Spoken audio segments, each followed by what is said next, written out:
again to the Blueprints. This is Canada's Conservative Podcast. I'm your host, Jamie Shmail, Member of Parliament for Haliburton for the Lakes Brock. We do appreciate you joining us today. I know it is the summer, the weather is warm, and you want to be outside enjoying it. It has been a tough go the last year and a half, but we will have new content for you every single Tuesday, 1:30 p.m. Eastern Time. And because of that, we ask for a couple of reasons that you like, comment, subscribe, share this program, because we want to, one, ensure that Erin O'Toole is the next Prime Minister of Canada, and number two, that someone in your social media network would have access to the Conservative message, the Conservative thought, and a few ideas that you might not be hearing in the mainstream media. And with that content, we have the host of the French Blueprint. He's also the House Leader and the Member of Parliament for Louis-Saint-Laurent and the beautiful province of Quebec. We welcome Gérard Deltell. Thank you very much for coming on. Oh, thank you so much, Jimmy, for the invitation. I deeply appreciate that. Well, we have some pretty startling content today, and it really is a first for Canadian history, I think, in at least the recent memory. At least we have the federal government suing the Speaker of the House to keep documents related to the firing of two scientists at the Winnipeg High Security Microbiology Lab and their content on and their connections with the potential Communist Party of China. And this is something that the House voted on. The majority in the duly elected House of Commons voted to see these documents, and the government continues to obstruct. Tell us a bit about that. Well, this is total and incredible. And when we got news of that in the first sight, my thought was, well, this is crazy. This is not possible. I think that maybe I've not read it correctly. And so I have to review everything. And I double check and I even triple check. And yes, it's true. Believe it or not, the Canadian government is suing the House of Commons of Canada. We have never seen that in our history. Looking people who are elected being sued by their own government about the fact that we want to tell to have the truth about something that is very mysterious and very concerning for the national safety of Canada.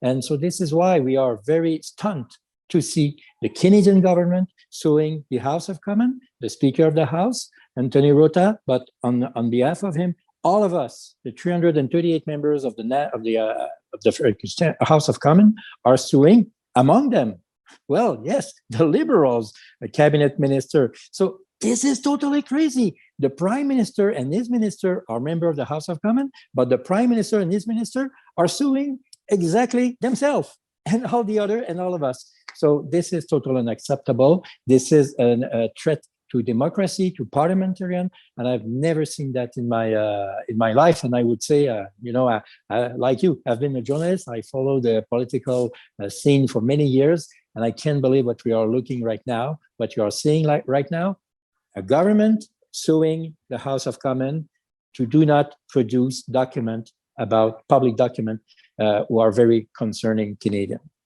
You brought up something very important, and I think it's good to make this distinction. Because we are in a parliamentary democracy, even members of the cabinet, so the cabinet is the government, they are members of parliament as well. And the speaker is kind of the referee as the House of Commons, and the government answers to the legislative branch. Now, again, as Gérard, you just pointed out, the government is suing is taking the legislative branch to court. The speaker is a Liberal, and the House voted with all opposition parties in favor to see those documents and what they contain.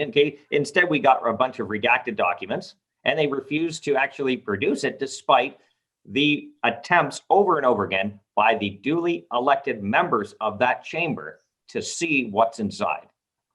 Well, and you know what is troubling is that we are all, as Canadians, we are all concerned about things that happen at the National Microbiology Laboratory of Winnipeg. And so let me remind everybody what happened, because there is 4 different events that are very concerning. First of all, this laboratory gives the highest rank of security for a searcher who is directly linked with the Army of China. First concern. Second one, there is 2 high-profile searchers in this laboratory who had the highest clear the security access to everything, and both of them were fired and were fired with. And when they left the building, they were escorted by the RCMP. Everybody has seen someone losing a job, but I've never seen someone losing a job with the escort of the RCMP. So there is second concern about that. This laboratory sent 2 viruses to the Wuhan laboratory in China. Third event. And the fourth one is that when everything was known, 2 high-profile administrators of this laboratory were left their job. So 1, 2, 3, 4. 4 big concern, and Canadians deserve answer. So this is why in the committee, we asked twice to table documents. And let me be clear with that, Jamie, because this is very important. We don't want to have access to everything about the document. We're just asking to follow the procedure in that specific case. It's not the first time, it will not be the last time. It happened for the last 150 years, is that those documents are tabled to the clerk office. The clerk, with some people who know what they're talking about, will reread that. And if there is something to hide for national security, they will hide it. That's the procedure. We just want to do as we are doing for many years. So we asked once in the committee with the support of the Bloc Québécois, the NDP, and the Greens. So it's quite important to know that we are the leader of that, but all the other opposition parties support us. We asked once in April in the committee, the government refused. We asked a second time in the committee, the government refused. We had a vote. We spent a full day of debate in the House of Commons. We had a vote on that, and the government refused to table those documents. 1, 2, 3. Then there is a fourth time when I raised a question of privilege. As a parliamentarian, I thought that after 3 times, and after a clear vote in the House of Commons of all the members, we decided by a majority to ask to table those documents. Well, I raised a question of privilege because my privilege as parliamentarian were obstruct. And the fourth time, what we got is something that's very special, but unfortunately not enough. First of all, the director of this the Health Agency of Canada went to the House of Commons, received a blame because he was not he didn't deliver what we were asking for. But he had to table those documents, and he refused. So 1, 2, 3, 4. 4 times, the government refused to address correctly order of the House. So this is why now we are looking this government knocking at the door of the federal court to say, shut down, cover up. We don't know everything. We don't want to know everything about that. This is totally unacceptable. You're looking at let me talk about constitutional. Maybe I will be a little bit too detailed, but it's quite important. You have the executive branch knocking at the door of the judiciary branch to shut down the legislative branch. Only Justin Trudeau can do that. Only Justin Trudeau can do that. This is totally unacceptable. This is a breach to Canadian democracy. This is a breach to Canadian parliamentary tradition. And this is a breach to the country that we are and we love, freedom country. Well, according to the National Post, and you mentioned it, it's the sharing of the information between the Wuhan lab in China, which was, I think, of fairly decent concern. And also what the National Post reported as well, talking about one of the doctors that was escorted out by the RCMP. Well, that doctor is or has filed for a couple of patents on some pretty dangerous diseases, one being Ebola and the other Marburg viruses. And that's a couple of years ago in 2017 and 19. So I think it's very important that we get the answers to these questions. But what could possibly be in these documents? I obviously, we don't know, but it must be bad if the government is going to this length to cover this up. We all know that this one of the trademark of this liberal government is cover up. They tried to cover up the We Charity scandal.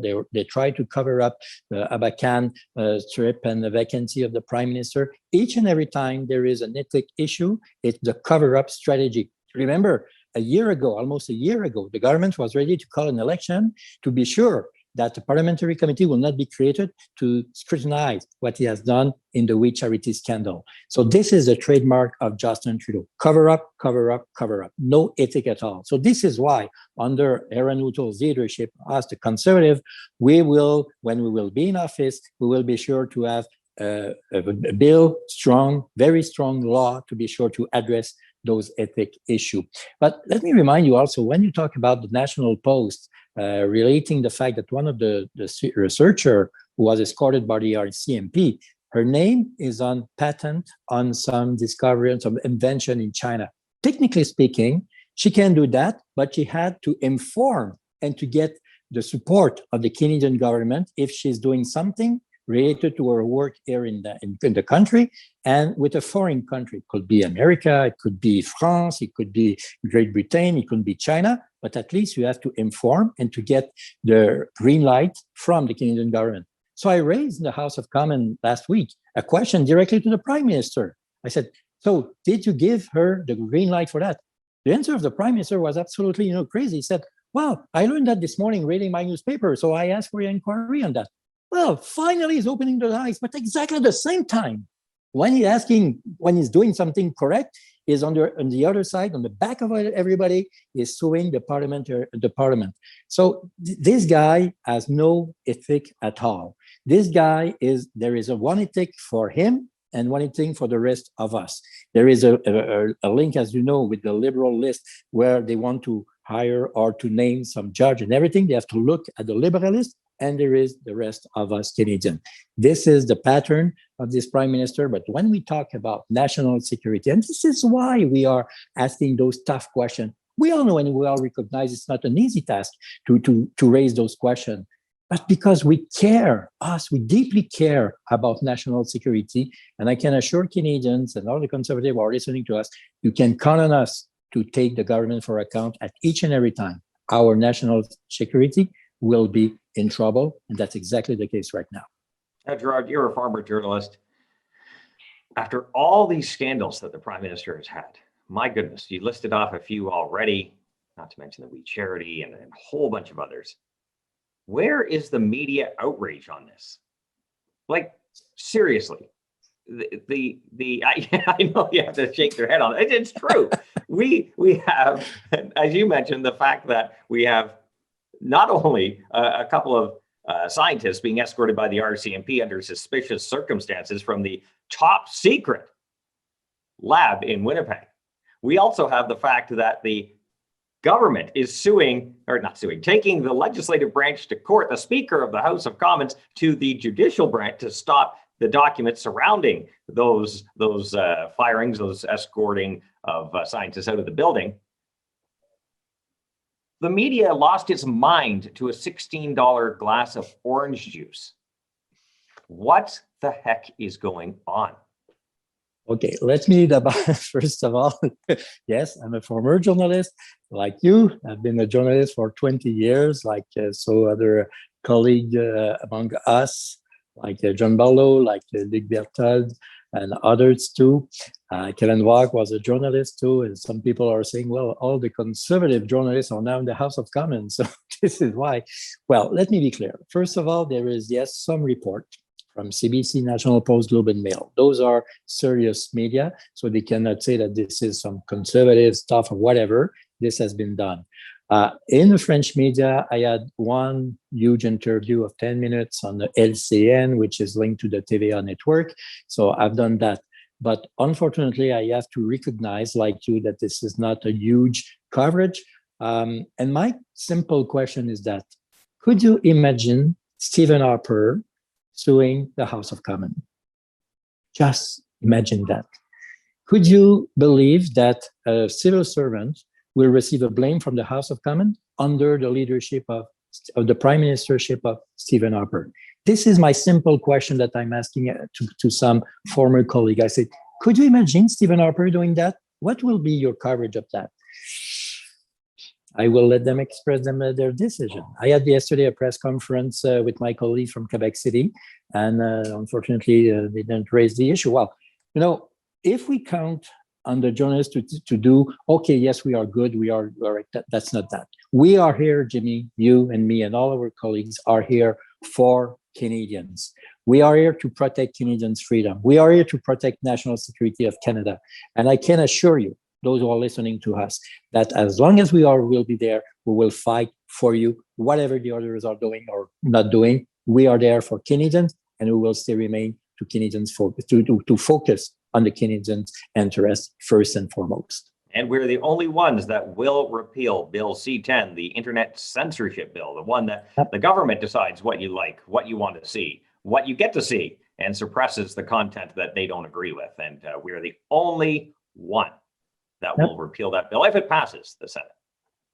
Well, we will see. I will let the colleagues from the Senate doing their job. And as you know, the Senate people are not telling us what to do. So I will not tell Senate colleagues to do whatever they want. They have their autonomy on that. But I can assure you that, as Aaron O'Toole, our leader, said, one of the first moves that we will do in the first 100 days of the government of Aaron O'Toole's will be to repeal BC-10 and be sure to recall the famous Article 4.1. And this is totally crazy because the first draft of the C-10 include the Article 4.1, was a form of protecting the freedom of speech, which was correct. And then on a Friday afternoon, the minister decided to retreat it without any announcement. And I know you have been a journalist. When we do something on the Friday afternoon, it's because we don't want to have a lot of coverage of that. But well, we were there for that. So we raised this issue. And what is crazy also is that in Quebec, the Bloc Québécois asked 3 times to recall this Article Bill, Article 4.1, who has some protection for freedom of speech. And when us, Alain Reyes and Rachel Carter, made the commitment to table the amendment in the committee, all the opposition parties, the Bloc Québécois and the Liberals and the NDP refused to re-put in the bill the article written by the government itself, which was a part of protection of freedom of speech.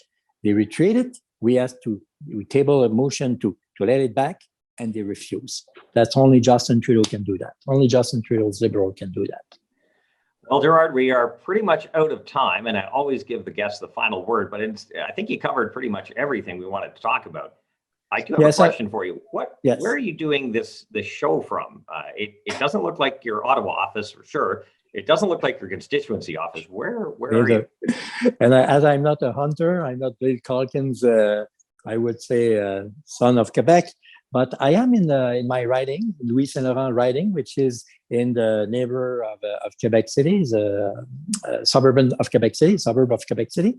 And in this riding, I have Wandake. Wandake is the First Nation that live here for all the time, but are established here for the last 350 years here in Wandake. And there is a nice, very hotel and museum. And there is an event this morning in my riding at this place. So this is why I'm very pleased to welcome you in Wandake, which is a First Nation territory, and in part of the Louis-Saint-Laurent riding, which is, as you will recognize, the best riding in Canada.